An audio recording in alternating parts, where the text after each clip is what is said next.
Hello.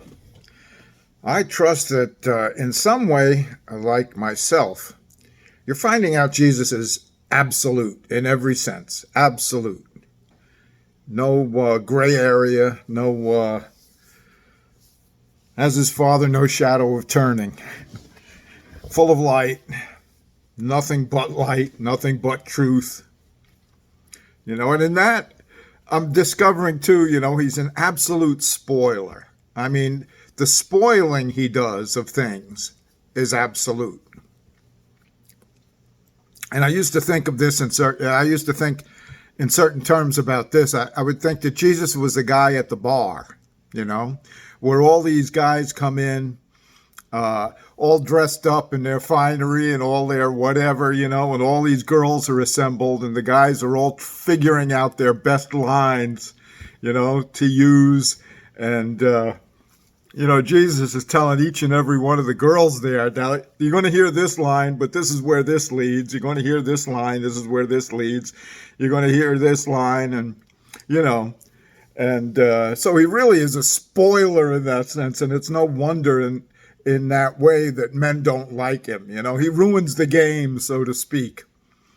He ruins that whole game. You promise the moon and the stars to the girl. Yeah.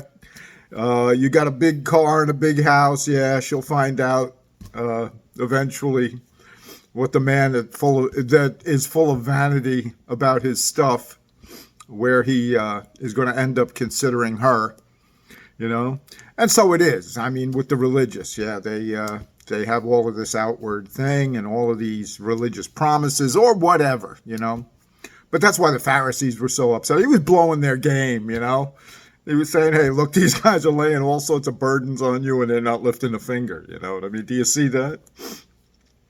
They'll cross land and sea to make one convert, and in so doing will make them twofold a child of hell as themselves. So, yeah, he's absolute in that way and an absolute spoiler, and he spoils the fun of our misery. See, we want to have fun with it, but in our own particular brand of misery. As long as it's our brand of misery, it's okay. But he spoils that, He comes along and he says, John came neither eating nor drinking, and you said he has a devil. The Son of Man comes both eating and drinking, and you call him a glutton and a winebibber and a friend of sinners. So you guys don't want it either way. You just ain't going to be happy. You want to embrace your misery and be happy in your misery. That's what makes you happy, your own particular brand of unhappiness. And nothing, there's a show on now. It's amazing to me how men really get it. And I don't hear, it's not necessarily religious men. I don't hear these people talking about Jesus much, but I just see the Lord. It's called pluribus. And this thing happens in the earth, and all of a sudden almost everybody, with the exception of about 12 people, is made happy, of one mind, very kind. And this one woman, she hates it. She didn't get affected. She didn't get sucked into it. And she hates it. And she's trying to find how to change all these people back. And the thing is, before she wasn't happy. Before this all took place, she wasn't happy. But now she's even more unhappy. And it's not enough for her to be unhappy. She's got to have everybody else back in their misery for her to be complete in her happiness in her misery. Now, I know to some of you that makes no sense, but to some of you, I believe it does. How this desire to control is so deep and steeped in us.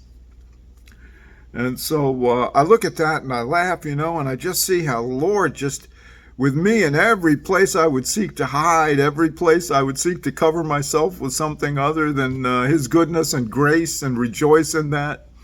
Anything of my own doing, anything of my own righteousness. There is no such thing as my own right. We talk about self-righteousness, but there's no such thing as, those two words can't go together. Righteousness and of the self just don't go. But God allows that for now, for us to think in those terms, that there is such a thing as self-righteousness. No, there's just self-delusion.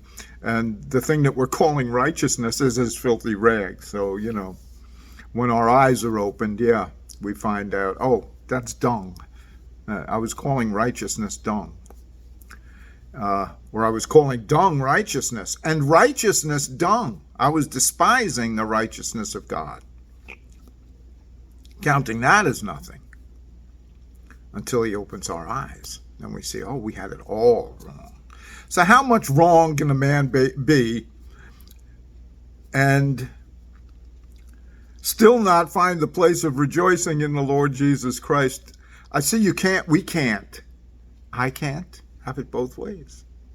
If I want to be pleased by being right, then I can't rejoice in the grace of God that is towards those who are all wrong. So what ascends? What ascends? What causes ascension? Being right or seeing the Lord? Or finding out, even as righteousness is mistaken, the thought that we were right is all wrong. Seeing the Lord is all there is, and all there is to do, to know, to have, is sight of Jesus Christ, being more than sufficient. And so Paul would say, if we are beside ourselves, it is for the Lord's sake. If we are in our right minds, it is for yours. So God allows in his grace for us who have been transported, who have been included in the resurrection, who are seated in heavenly places, to somehow